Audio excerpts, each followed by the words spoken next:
ஐயா மழை வர்றது ஒரு வருஷத்துக்கு முன்னாடி தெரியாது. அடுத்த வருஷம் 7ஆம் தேதி மழை பெய்யும் யாராவது சொல்றாங்களா? சொல்ல முடியுமா? சரி, அடுத்த மாசம் 4ஆம் தேதி காலையில் மழை வரும்னு சொல்ல முடியுமா? மழை வர்றது எப்போ தெரியும்? திடீர்னு தெரியும். மேல பார்த்தா தெரியும். பேசிக்கிட்டே இருப்போம், திடீர்னு மேகம் பெருக்கும், நல்லா வெயில் அடிக்கும், பள்ளியில் வெயில் அடிக்கும், சூரியன் உக்கிரமா இருக்கும், சூரியன் பிரகாசமா இருக்கும், திடீர்னு மேகம் வரும், லேசா சூரியன் வரும், முழுக்கா ஜெயிக்கிறதுக்கு புரியணும். இப்ப சூரியன் பள்ளியில் இருக்கு, ஆனா திடீர்னு மேகம் புரியுது. இப்பதான் முன்னாடி பின்னாடி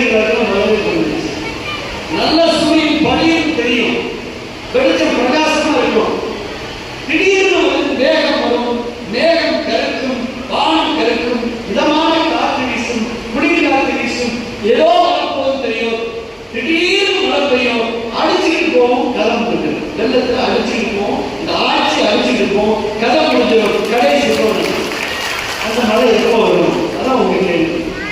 வரும்.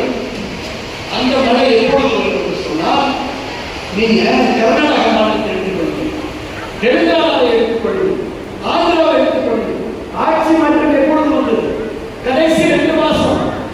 தேர்தல் முடிந்ததுக்கு பிறகு கூட சந்திரபாபு நாயுடு 50-50 சொன்னாங்க. ஆனால் சந்திரபாபு நாயுடு வெற்றி பெற்றார். தேர்தல் முடிந்ததற்கு பிறகு ரேவந்த் ரெட்டி முதலமைச்சர் 50-50 என்று சொன்னார்கள். ஆனால் ரேவந்த் ரெட்டி முதலமைச்சராக ஏன் சொல்கிறேன் என்றால், கடைசி 1 மாதத்தில் ஆட்சி மாற்றம் வரும், மேகம் கருக்கும், வானம் மழை வரும், திமுக என்ற ஆட்சி அடித்து செல்லப்படும். அதிமுகவுடைய பொதுச் செயலாளர் எடப்பாடி அவர்கள் முதலமைச்சராக இருந்தார்.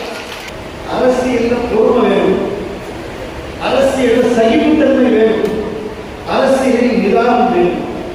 இது எல்லாம் இல்லாட்டினா கட்சியில் பயணிக்க முடியாது. இந்த பொறுமையாக நிதானமாக நமக்கான காலம். அரசியலில் தடமாறக்கூடாது, அரசியலை தடுமாறக்கூடாது.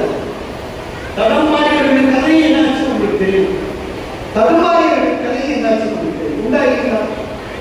தடமாறியவர்களும் இன்றைக்கு இல்லை, தடுமாறியவர்களும் இன்றைக்கு இல்லை. அண்ணனுக்கு இப்பதான் நல்லா புரியும். கொஞ்சம் இவ்வளவு புரிஞ்சா போதும், ரொம்ப பேசுறீங்க, அதெல்லாம் நம்ம தாண்டிட்டோம், இதெல்லாம் தாண்டி வந்துட்டோம்.